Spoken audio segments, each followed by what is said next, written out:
Áudio vazado de Flávio Dino deixa o Brasil chocado. Um plano de poder para os próximos 10 anos que acabou de ser confessado aqui. Realmente o povo brasileiro precisa de saber isso antes que seja tarde demais.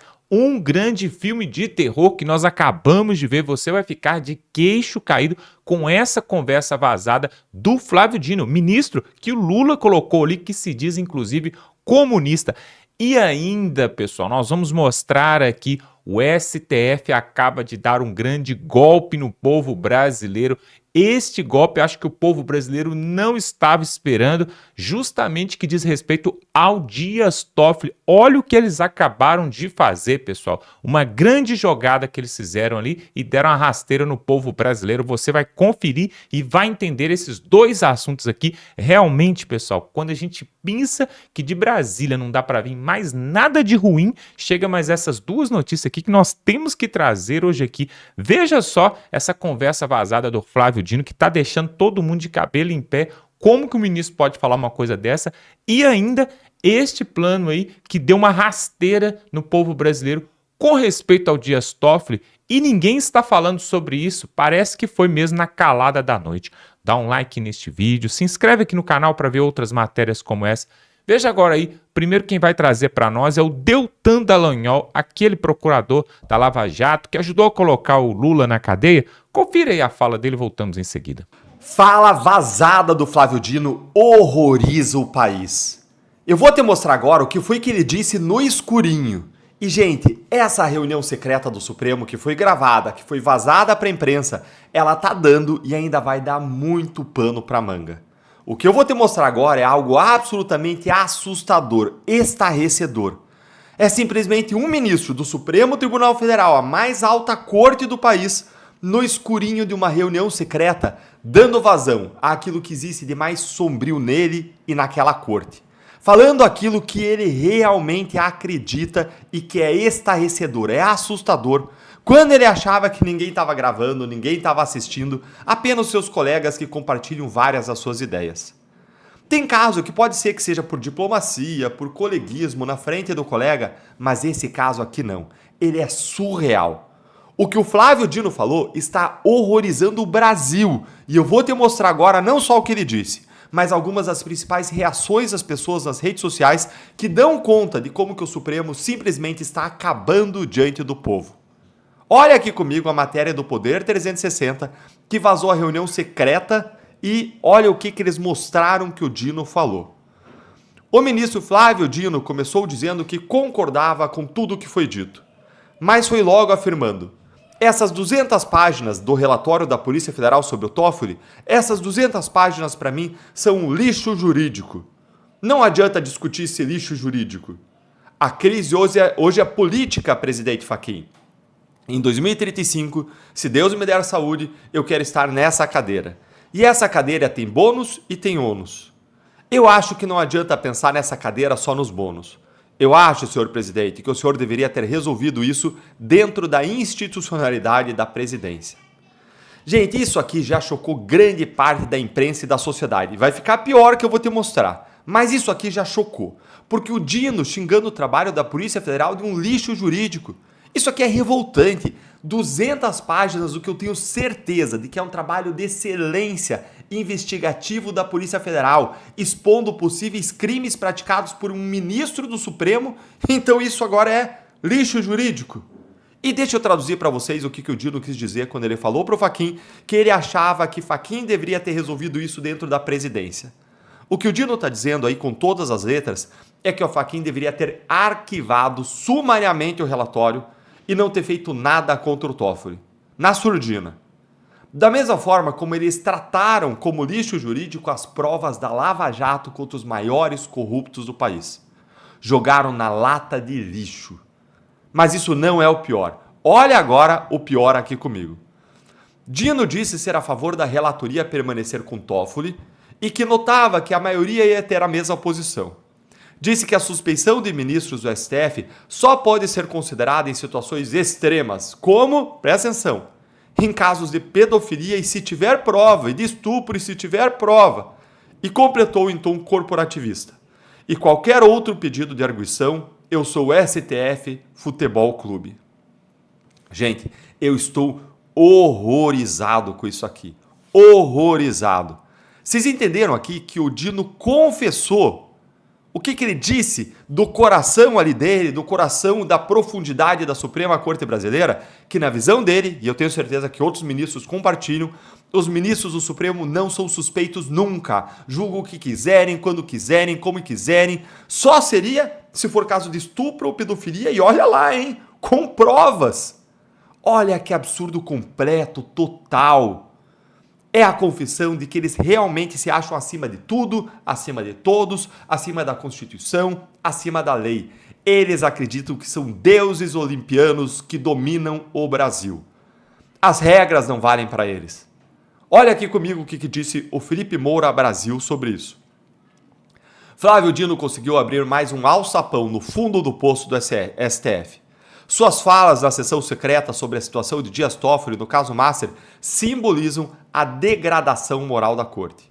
Fica até difícil escolher qual é a pior, a mais ilustrativa de como o corporativismo, o conchavo, o compadrio e a cumplicidade prevalecem a ética e as normas vigentes. O sigilo da reunião agrava o conteúdo das frases ditas, porque o ministro confabulava com seus pares sem saber que elas seriam vazadas à imprensa. Ali era o Flávio Dino real, das sombras do judiciário, sem qualquer verniz. Dá uma olhadinha aqui o que o Enio Viterbo falou também sobre isso. Ó. Esse aí, o Flávio Dino, é o moralizador? Esse é o ministro gênio do STF? É o debochado? Ele completou, o Dino completou dizendo que, e qualquer outro pedido de arguição, eu sou STF Futebol Clube. Nada de Constituição, nada de princípios, nada de leis, nada de códigos, nada de processos. Ele confessou ser corporativista acima de qualquer outra coisa. O Brasil está em choque com o que está saindo do Supremo nesses últimos dias. É um esgoto sem fim. E tem muito mais de onde veio isso. Agora conta aí pra mim. O que você achou dessas falas escabrosas do Dino, hein? Ou melhor, manda aí a sua mensagem aí nos comentários pro ministro. Diz pra ele que isso aqui não é coisa de ministro. E se inscreve no canal, clica no sininho, curte o vídeo, torne-se membro do canal para receber nossas análises exclusivas, ter resposta aos seus comentários com prioridade e faça parte dessa comunidade, porque nós, mais do que nunca como brasileiros, precisamos erguer a nossa voz para defender o nosso país contra a imoralidade, o conchavo, o arbítrio, o abuso de poder contra as liberdades e contra a corrupção. Um grande abraço e até o próximo vídeo.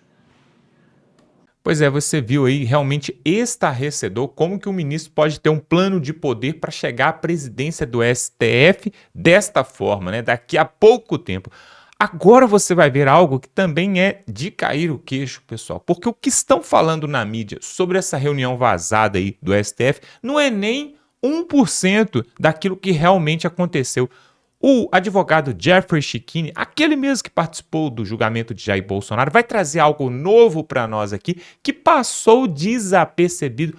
Olha só que jogada de mestre para eles que o Fachin fez e que ninguém percebeu, mas o advogado que trabalha com isso todos os dias acabou percebendo e vai jogar tudo no ventilador aqui. Confira a fala aí do Jeffrey Chikine. Todo mundo sabe que o Dias Toffoli finalmente não está mais à frente do caso Master. Mas hoje eu gravo esse vídeo, ficará um pouco longo, mas é importante do início ao fim para mostrar para vocês a verdadeira face dessa decisão que os 10 ministros tomaram em conjunto de afastar o Dias Toffoli do caso Master. Em um primeiro olhar, a notícia parece maravilhosa. Toffoli deixa a relatoria do caso Master. Ministro Dias Toffoli deixa a relatoria do caso Master no STF após ter sido citado em conversas encontradas no celular de Daniel Vorcaro. Mas nem tudo que reluz é ouro. E o STF emitiu uma notinha oficial, esse é o site do STF, em conjunto dos 10 ministros concordando, comunicando com a saída do Dias Toffoli do caso Master. Só que antes de mostrar para vocês a sacanagem que está por trás disso, eu preciso explicar uma coisa. Essa saída do Toffoli da relatoria do caso Master não existe juridicamente. Ou o Toffoli, ele é suspeito, impedido, ou ele fica no caso. De repente, sair do caso sem se declarar suspeito sem se declarar impedido e passar a relatoria para outro ministro, o nome disso é tribunal de exceção. Isso não se admite em um Estado democrático de direito e viola nossa Constituição. Mas tem um motivo de terem feito isso. E a nota do STF, ninguém percebeu isso, traz esse ponto. Os 10 ministros do STF, reunidos em 12 de fevereiro, considerando o contido no processo tal, declaram não ser o caso de cabimento para arguição de suspeição. Eles dizem aqui o seguinte, que a Polícia Federal não pode pedir a suspeição de um ministro, em virtude do disposto no artigo tal. Reconhecem, assim, a plena validade dos atos praticados pelo ministro Dias Toffoli na relatoria do caso Master e de todos os processos a ela vinculados por dependência. Eles quiseram dizer aqui que todas as decisões do Dias Toffoli são legais. Isso significa que nada que derivou das decisões do Dias Toffoli é nulo.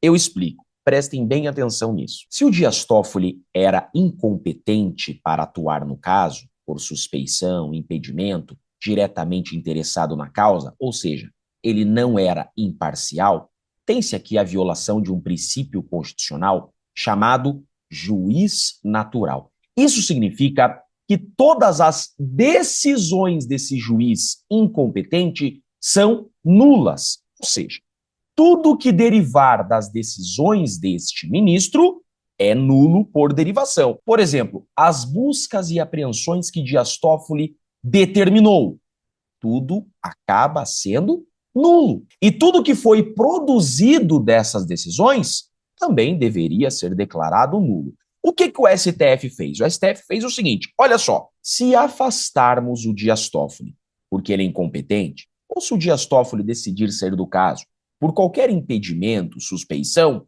significa que ele era incompetente, ou seja, todas as suas decisões serão declaradas nulas. Então o que a gente faz? A gente inova, a gente toma uma decisão que não tem previsão na lei e arredonda esse problema. A gente se reúne os 10 ministros, combinamos que o Dias Toffoli vai sair da relatoria e acabou. Fazemos uma notinha que tudo que ele fez foi correto. Gente, isso não existe na lei.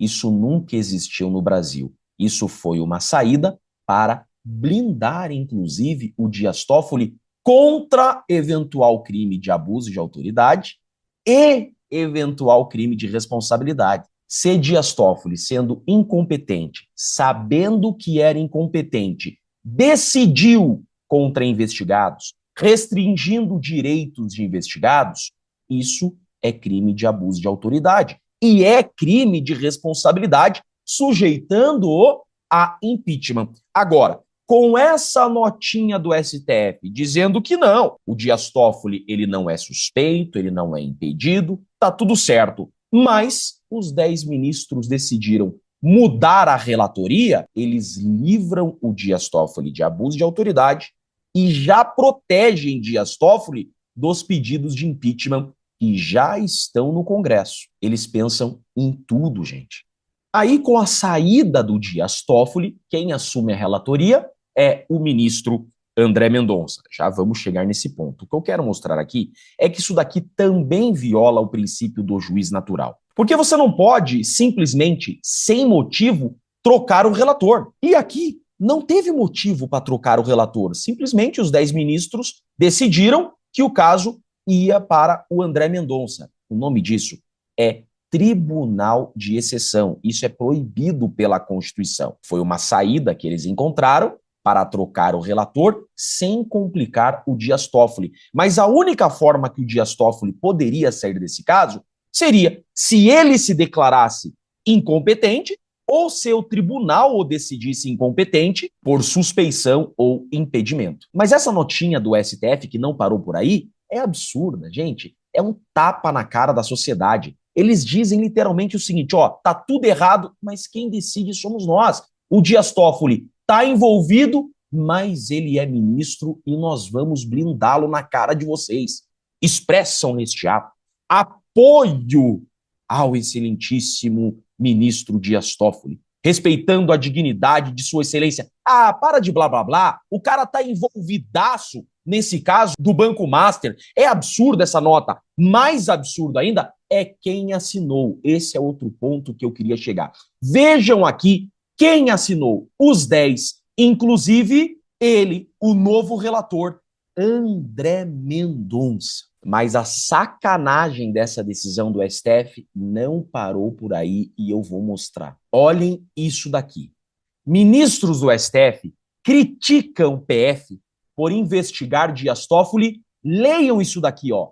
Sem autorização judicial. Prestem bem atenção nisso daqui. Isso significa que o STF vai anular tudo que a PF produziu de provas contra o Dias Toffoli. Exatamente isso. Preste atenção.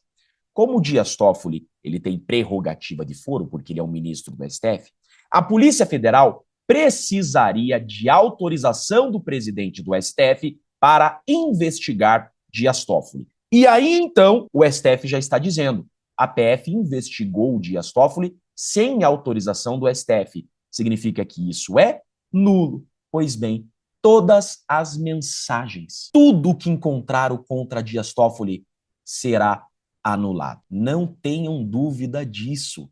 Tudo contra Dias Toffoli está nulo, está na cara. Aí você pode dizer, mas Jeffrey, agora o relator é o André Mendonça. O André Mendonça não vai deixar isso acontecer. O André Mendonça vai fazer justiça. Não se iludam, gente. Olha aqui, André Mendonça foi o mais contundente e afirmou que não deseja isso para ninguém.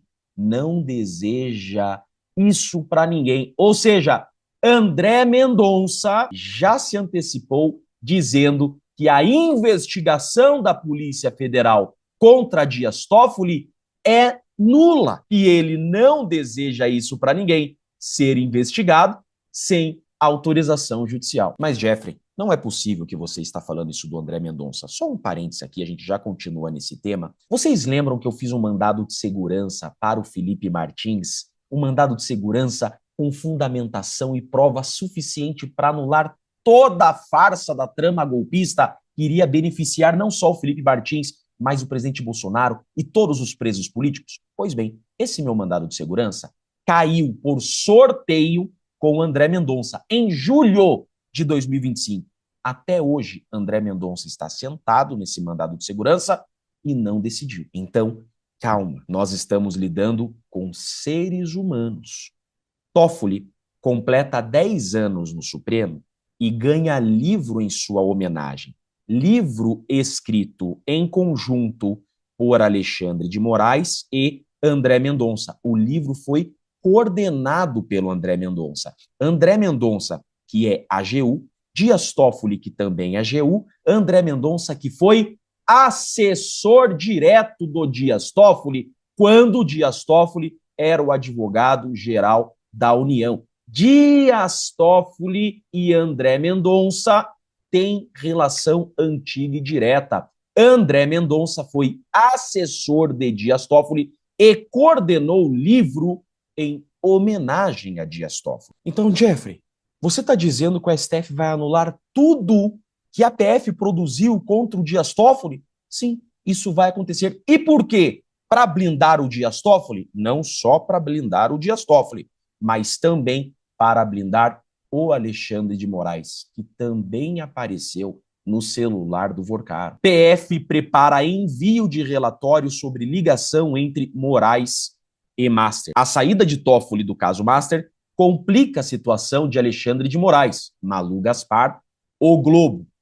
Ministro Alexandre de Moraes também é citado no material apreendido pela PF e deve ser alvo de outro relatório. Ou seja, todo o terreno já está preparado para anular tudo que tem aparecido no celular de Vorcaro contra os iluministros intocáveis do STF. Eu não queria dizer isso, mas infelizmente André Mendonça também assinou a cartinha de apoio ao Dias Toffoli e também criticou o trabalho da Polícia Federal. Gente, não há outra saída para o Brasil senão um novo Congresso Nacional. Só um novo Congresso Nacional, o impeachment desses ministros, com uma reforma séria do sistema de justiça, pode resolver essa injustiça que nós estamos vivendo no Brasil. A justiça brasileira virou uma grande sacanagem e isso precisa ter um fim. Por trás dessa saída do Dias Toffoli,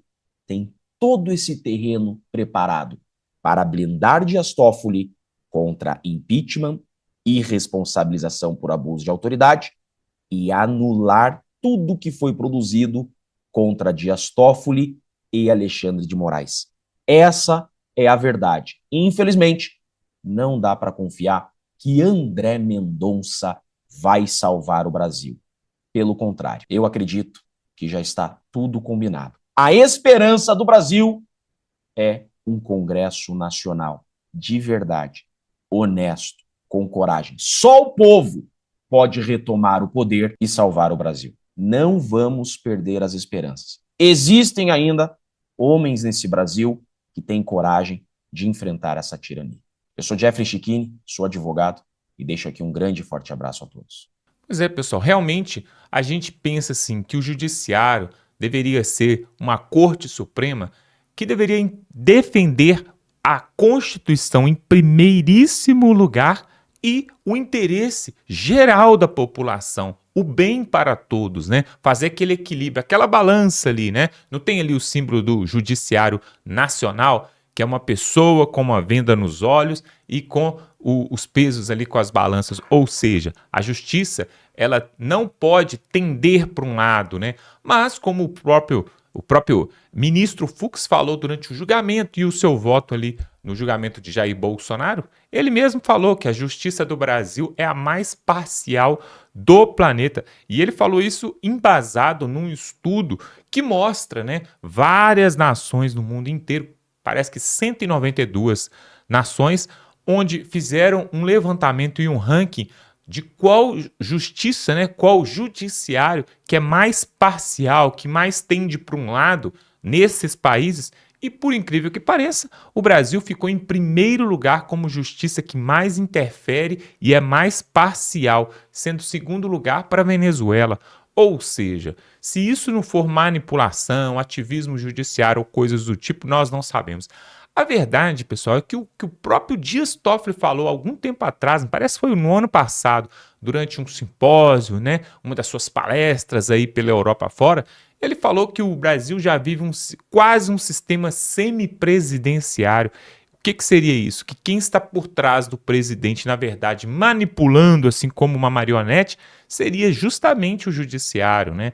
E outro momento, os próprios juízes ali, o Gilmar Mendes e até mesmo o Moraes e o Barroso, né? O Barroso, o saudoso Barroso, também falou o seguinte, que se temos hoje a eleição do Lula, né? Se o Bolsonaro foi vencido, é porque isso se deveu ao judiciário, ao STF. Inclusive tem a fala do próprio Barroso ali num simpósio ali, né, em São Paulo, ele falando para os estudantes ali, vencemos o bolsonarismo, né? Ou seja, tá mais na cara do que tudo que o que eles querem, na verdade, é um plano de poder. Olha a fala do Flávio Dino durante essa reunião secreta, nesse áudio vazado aí. Olha o que ele fala. Ele já está prevendo já que vai ser o presidente do STF em 2035, né? Me parece que depois de a cada 10 anos ali que o juiz entra, ele vai ser o presidente. É o que vai acontecer agora com o próprio Alexandre de Moraes, né? O Alexandre de Moraes entrou em 2017, depois ali que tivemos aquele acidente de avião, né? Onde ali o Teori Zavascki, né, caiu de forma ali misteriosa no avião, e o Teori Zavascki era aquele que era da oposição ali, né, que causava um terror, tinha provas contra pessoas fortes em Brasília, e aí, misteriosamente, seu avião caiu. Logo depois, o Michel Temer indica o Alexandre de Moraes, né, e o Alexandre de Moraes entrou em 2017, e agora, em 2017, no ano que vem, o Alexandre de Moraes vai assumir a presidência do STF. E aí, meus amigos, para quem acha que já está ruim tudo que está ruim pode piorar. Por quê? Imagina o Alexandre de Moraes, se ele já manda, desmanda, ele já é a vítima, o acusador, o promotor, o delegado, o juiz, agora ele vai ser o presidente do STF a partir do ano que vem. E aí o Flávio Dino também já está esperando a sua vez. Flávio Dino entrou em 2025, ele está esperando chegar a 2035 para poder assumir a cadeira de presidente. Pessoal, você imagina quando você ganha uma toga daquela e entra para o Supremo Tribunal, como aconteceu agora, o último que entrou foi o Zanin, né? Você imagina só, aliás, foi o próprio Flávio Dino, né? O Zanin entrou antes. Você imagina se o cidadão entra para o judiciário e põe uma toga, como que a moral dele sobe, né? Como que ele se sente autoconfiante.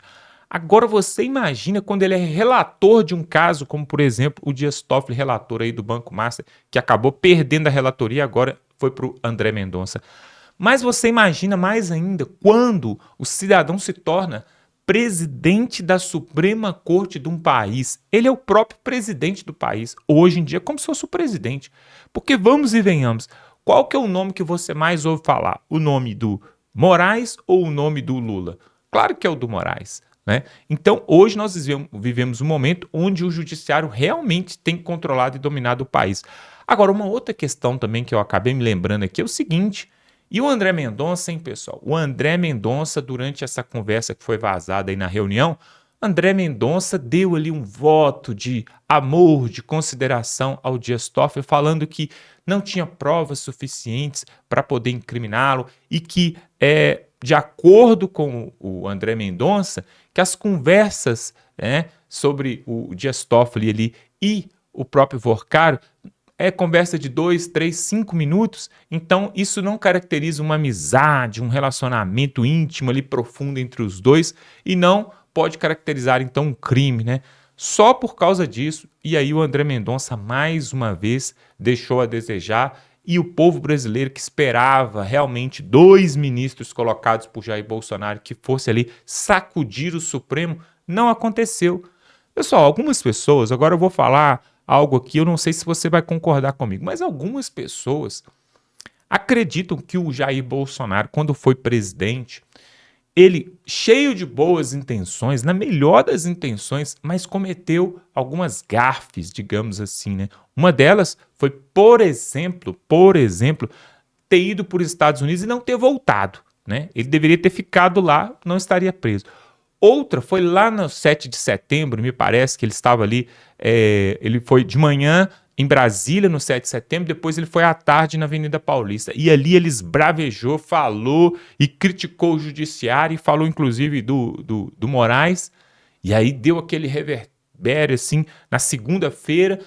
Só que aí o Michel Temer foi lá, encontrou com ele, depois encontrou com o Moraes e fez as pazes entre os dois e o Bolsonaro acabou pedindo desculpa, recuando e tal. Muitos acham também que o Bolsonaro errou nessa parte, que ele deveria ter se mantido firme. O que você acha? Coloque aqui nos comentários.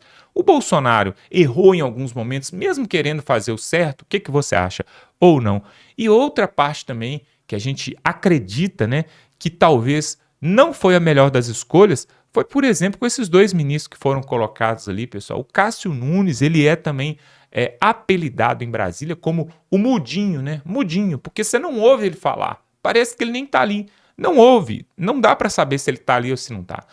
E o André Mendonça, quando ele está na cara do gol, ele a bola e o goleiro já caiu para o lado, só falta chutar a bola para dentro do gol, ele vai e chuta a bola lá na arquibancada. A gente pensa assim, não, agora o André Mendonça vai dar uma dele. Ele vai e chuta a bola para fora. Teve vários momentos em que o André Mendonça pôde realmente lavar a alma do povo brasileiro e não o fez. Por que será? Será que ele ainda tem medo, né, do que pode acontecer? Agora, tem também aquela situação, né, pessoal? Está sendo 1 contra 10, né? Colocando assim, o André Mendonça é 1 contra os outros 10, né? Então, realmente fica complicado e difícil. O interessante é que teve outros ministros ali durante essa reunião ali, né? Reunião a portas fechadas, e me parece que alguém estava com um pequeno gravador ou com o próprio celular dentro do bolso, né? E alguns ministros ali estavam contra o próprio Dias Toffoli. Por exemplo, a Carmen Lúcia, né? Quem diria que a Carmen Lúcia seria contrária? Por exemplo, também, um outro ministro que falou e não falou nada foi o próprio Moraes, né? O Moraes, ele quis falar sobre o Toffoli, mas ele acabou metendo o pau, foi na PF. E isso ele pode custar coisas sérias ali. Por quê? Agora a PF começa a olhar para o Moraes de outra forma e pode levantar outras investigações. Olha só, o Ministério Público, né, que é a AGU, a PGR, a Polícia Federal, o TCU, outros órgãos que são ligados ao governo, estão na jurisdição do governo. Na verdade, eles deveriam ter essa independência, né? Eles deveriam poder falar o que querem, fazer o que querem, mas hoje no Brasil eles estão sujeitos, subordinados ao judiciário. Então, o que acontece, pessoal? Como falou aí o Jeffrey Schickini aí no final da sua fala, a única saída para o Brasil é a mudança do Congresso Nacional. Porque se depender do povo ir para as ruas, não vai adiantar. O povo não vai para as ruas. Porque, inclusive, o Nicolas Ferreira marcou aí para a Avenida Paulista, né? Para estar ali o povo no dia 1º de março e tal. Porém, pessoal, quantas vezes o povo já foi para a Avenida Paulista e não resolveu nada? Eu tenho para mim que só esse tipo de movimento não funciona. É preciso ter um movimento contínuo, todos os dias o povo na rua. Isso vai acontecer? Acho difícil, porque o povo está com medo, né, justamente do próprio Moraes e do judiciário. Agora, então a outra saída seria o quê? Seria então fazer uma renovação do Congresso Nacional, trocando os senadores ali, colocando os senadores realmente de direita para poder ter um presidente do Senado no futuro que seja de direita e assim pautar os pedidos de impeachment de ministro do Supremo e aí as coisas começam a rodar. Só que eu estou falando em algo para daqui a 2, 3, 4 anos acontecer. É um processo, E se tem uma coisa que a direita ainda não aprendeu é ter paciência e planejar para o futuro, porque o PT faz isso. É por isso que eles estão no poder há 22 anos. Eles planejam e vão planejando até fazer o que está hoje no Brasil. Isso foi planejado tem anos, pessoal. Não foi da noite para o dia, não. E a direita também tem que fazer isso. O que você acha disso? Você concorda com isso? Coloque aqui nos comentários. A sua opinião é muito importante. Compartilhe esse vídeo, pessoal. Aqui embaixo, logo aqui embaixo, tem um botão para você se inscrever, escrito assim, inscreva-se. Você clica nele. Do lado tem um botão assim do joinha. Você dá um joinha para nós aí, para que esse vídeo possa chegar a mais pessoas. E do lado tem um botão mágico, que é uma setinha para o lado. Essa setinha, se você clicar nela aí agora, você vai ver. Vai abrir o WhatsApp, o Facebook, vai abrir vários comandos para você compartilhar este vídeo aqui. Então faça essas 3 coisas aí. Se inscreva no canal, dá o like no vídeo e compartilha clicando nessa setinha. Você vai estar nos ajudando o seu país, mostrando para todo mundo essa pouca vergonha que tem acontecido ali em Brasília.